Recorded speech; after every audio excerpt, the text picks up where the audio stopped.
Ce journal vous est offert par le FPI, Fonds des promotions de l'industrie, votre partenaire privilégié pour la réussite de vos projets.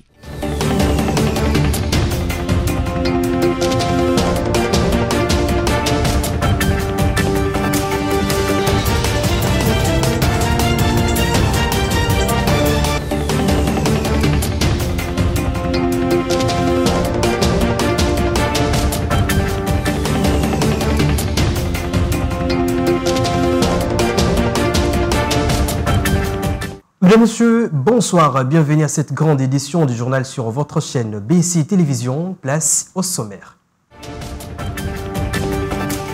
Baptisé Étienne Tshisekedi à mémoire de sa lutte contre les antivalaires dans son pays, la République démocratique du Congo, les nouveaux bâtiments de l'inspection générale de finances a été inauguré ce mardi 8 octobre 2024 par son fils, le chef de l'État Félix-Antoine Tshisekedi Tshilombo. Dossier arrestation barbare. Le ministre d'État en charge de la justice congolaise Constant Mutamba a pris une position ferme pour protéger la dignité des citoyens face aux abus de certains agents de la police judiciaire en ordonnant leur arrestation. Devant le ministère des Finances à Kinshasa, les prestataires de la Covid-19 ont manifesté cet avant-midi réclamant leur salaire. Encore une fois, bienvenue à cette grande édition du journal sur votre chaîne BC Télévision. Débutons ce journal avec cette actualité. Comme promis, le nouveau bâtiment de l'Inspection Générale des Finances IGF, situé sur l'avenue au commandement dans la commune de la Gombe, a été inauguré ce mardi 8 octobre 2024 par le président de la République, Félix-Antoine Tshisekedi Tshilombo. À cet effet, l'IGF a décidé de baptiser cet immeuble au nom d'Étienne Tshisekedi Wamulumba. Suivez à cet effet l'inspecteur général Gilles Alinguete. Mesdames et messieurs, en vos titres et qualités respectifs, à l'unanimité, la direction de l'Inspection générale des finances a décidé de baptiser ces bâtiments immeuble Étienne Tshisekedi Wamulumba.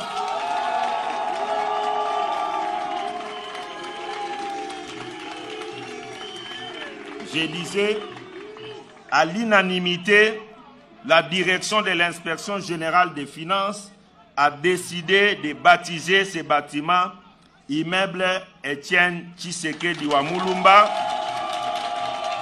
en mémoire de la lutte intraitable que cette haute personnalité et digne fils de notre pays a menée contre les antivalaires qui ont gangréné la gestion publique de notre pays.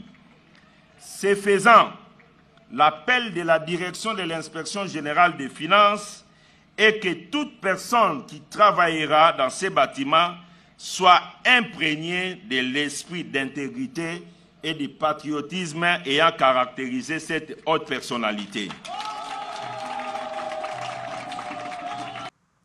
L'état de siège dans les provinces du Sud Kivu et des Littoris est encore une fois prolongé, une décision prise au cours de la plénière du lundi 7 octobre 2024 que les députés nationaux ont voté pour sa prorogation. Cette plénière avait 2 points à l'ordre du jour. D'abord, l'examen du projet des lois portant sur cette prorogation de l'état de siège et la finalisation de la composition des commissions permanentes. Suivez.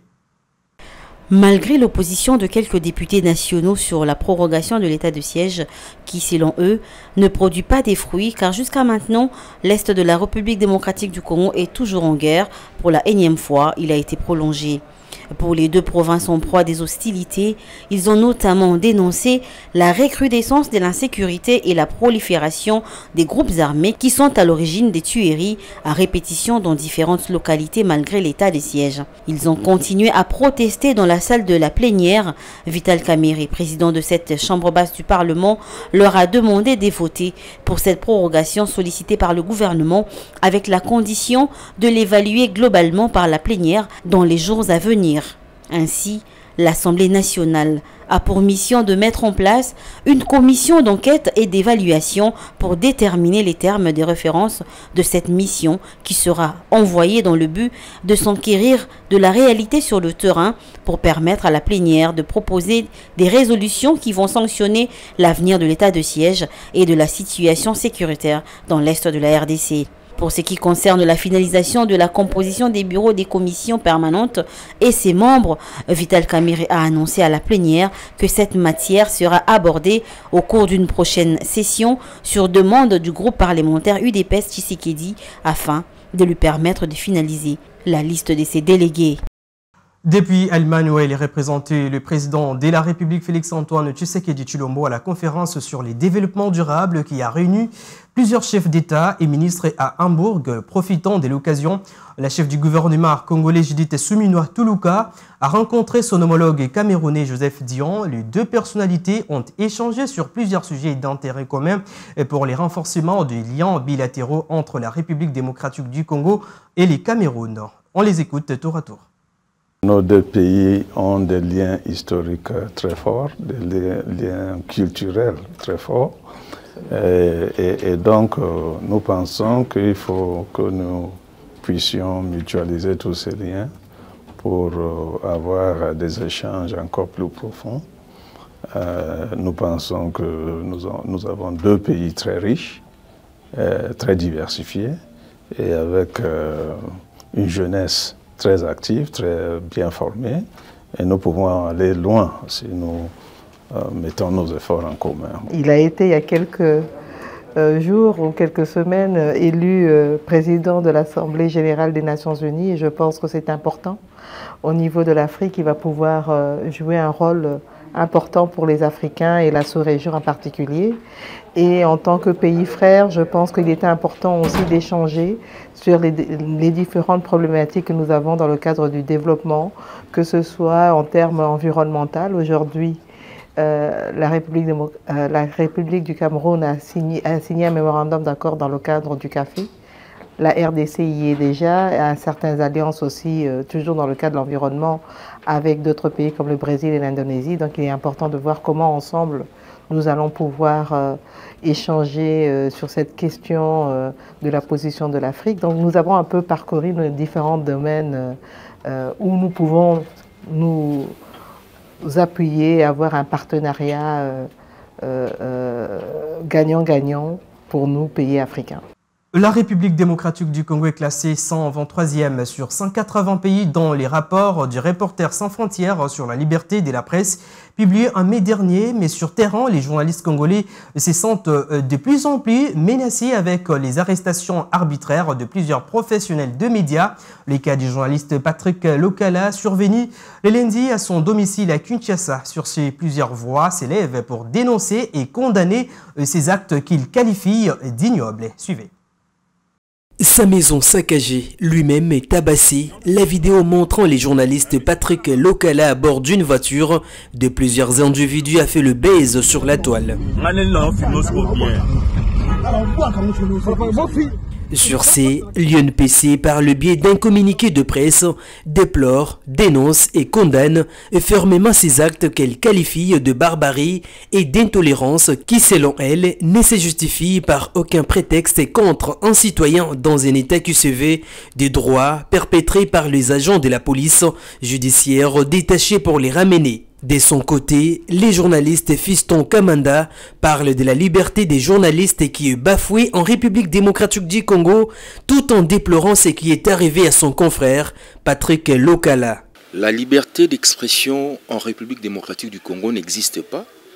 La preuve en est qu'on vient d'arrêter Manu Militari, un journaliste professionnel, Patrick Lokala. Je ne sais pas vraiment pourquoi est-ce qu'on l'a arrêté. Notre presse est politisée et chaque journaliste a une approche politique. Et cette approche politique fait à ce que chaque journaliste puisse tirer les draps de son côté, en tirant justement à boulet rouge d'autres journalistes, ce qui n'est pas normal. On doit être unis au nom de la confrérie, les journalistes doivent être unis. Jusqu'à présent, les circonstances et les motifs de cette arrestation brutale n'ont pas été clarifiés. Les journalistes font pourtant l'objet de plusieurs plaintes émanant notamment du patron de la radio Top Congo FM et du gouverneur de Kinshasa. Notons que cet événement interpelle sur la situation des droits de l'homme en RDC, car l'enlèvement d'un journaliste devant son domicile par les individus armés est totalement inacceptable dans un état de droit. Et dans un communiqué de presse dont une copie nous est parvenue, le ministre d'État en charge de la Justice et garde des Sceaux, Constant Mutamba, informe l'opinion qu'il a instruit l'inspecteur général de la police judiciaire de parquet d'interpeller, de suspendre et de procéder à l'arrestation immédiate de tous les agents des polices judiciaires qui ont procédé à l'exécution barbare de mandants du parquet, notamment en filmant et publiant les vidéos de la TikTokaise récemment arrêtée et en entrant par effraction au domicile du journaliste Patrick Lokala. Il rappelle que les arrestations ne peuvent en aucun cas être accompagnées des traitements dégradants des justiciables. Je l'ai également annoncé au sommaire de ce journal, les prestataires de la Covid-19, notamment médecins, pharmaciens, infirmiers, ont été tous en sit-in ce matin devant le ministère des Finances à Gombe pour réclamer plusieurs mois d'arriérés des salaires. On les écoute tour à tour au micro des BSC Télévisions. Ça fait 2 ans que nous sommes en train de courir derrière cette paix. C'est ce qui nous a menés sur ces lieux. Ainsi, nous sommes venus, comme notre dossier se trouve déjà au ministère des Finances, nous sommes venus savoir pourquoi ces dossiers-là est bloqué. Parce que ce n'est pas la première fois que ces dossiers est bloqué à ce niveau, c'est la 3e fois. Nous sommes venus savoir la cause pour laquelle notre dossier est bloqué et pouvoir lever... Nous avons ras-le-bol. C'est depuis 2 ans. Je pense que c'est la seule république où les prestataires Covid-19 n'ont jamais été payés. Nous avons été ici, ça c'est la 3e année. Alors, plus de DTO ont déjà expiré. Aujourd'hui, nous nous sommes dit les 3e DTO ne peuvent pas être expirés parce que c'est ça leur stratégie. La première ministre a signé les documents, le ministre du budget a signé les DTO. Maintenant, pour que celui des finances puisse signer l'OPI, ça pose toujours problème. La première ministre a dit que ça soit payé à mon d'urgence. On ne sait pas pourquoi il fait ces manœuvres dilatoires. Qu'est-ce qui se cache et qu'est-ce qui se cache là-dedans? En tout cas, nous voulons que notre dossier soit libéré aujourd'hui.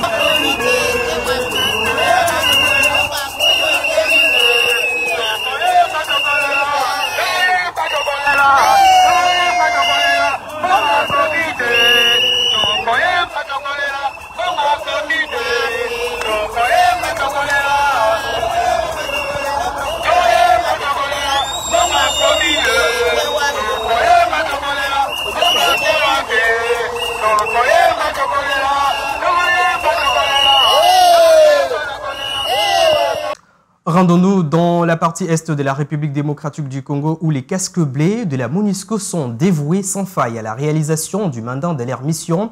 Et cette prouesse leur a valu des distinctions honorifiques et ce, pour ceux qui sont basés à Goma. Patricia Bomolo nous en dit plus. Au total, 68 officiers et sous-officiers qui ont bénéficié de la médaille des Nations Unies. Parmi eux, 8 ont reçu en plus le certificat d'appréciation.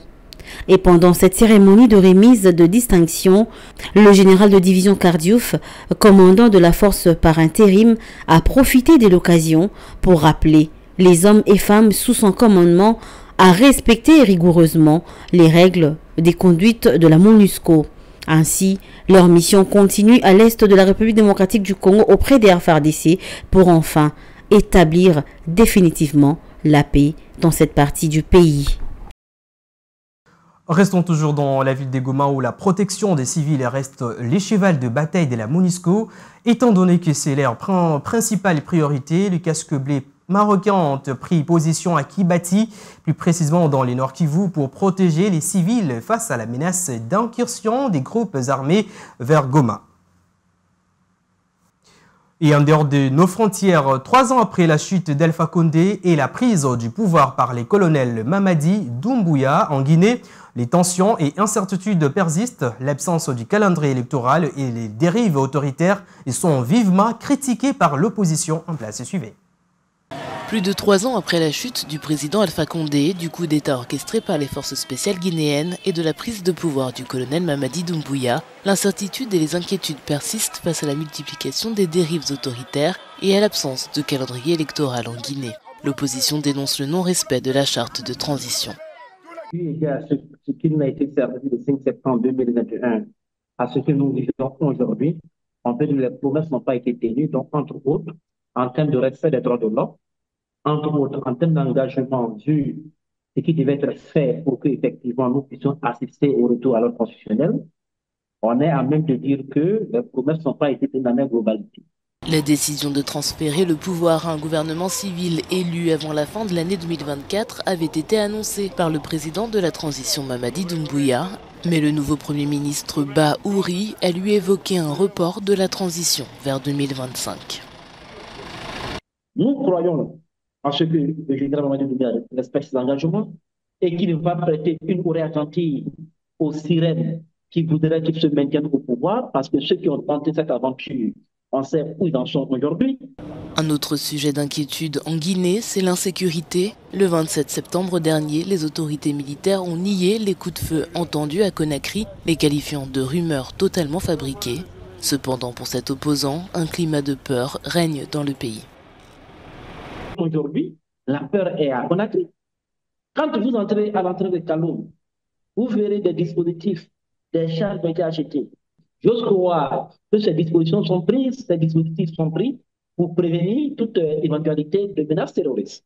Mais il y a des signes qui ne trompent pas. Pendant le défilé, vous me permettrez, pendant le défilé relativement à l'indépendance de la Guinée, le 2 octobre, nous avons vu que le seul corps qui avait des armes chargées, c'est les forces spéciales. L'opposition en Guinée dénonce des entraves à la liberté d'expression et des cas d'enlèvement. Et ce journal touche à sa fin, mais avant tout les rappels des principaux titres. Vous l'avez suivi dans ce journal baptisé Étienne Tshisekedi à mémoire de sa lutte contre les antivalaires dans son pays, la République démocratique du Congo. Le nouveau bâtiment de l'inspection générale de finances a été inauguré ce mardi par son fils, le chef de l'État Félix-Antoine Tshisekedi Tshilombo. Dossier arrestation barbare, le ministre d'État en charge de la justice congolaise, Constant Mutamba, a pris une position ferme pour protéger la dignité de citoyens face aux habits de certains agents de la police judiciaire en ordonnant leur arrestation. Devant le ministère des Finances à Kinshasa, les prestataires de la Covid-19 ont manifesté cet avant-midi réclamant leur salaire. Vous avez suivi leurs préoccupations. Et ce journal est complètement terminé. Merci de votre fidélité. Au revoir et à la prochaine.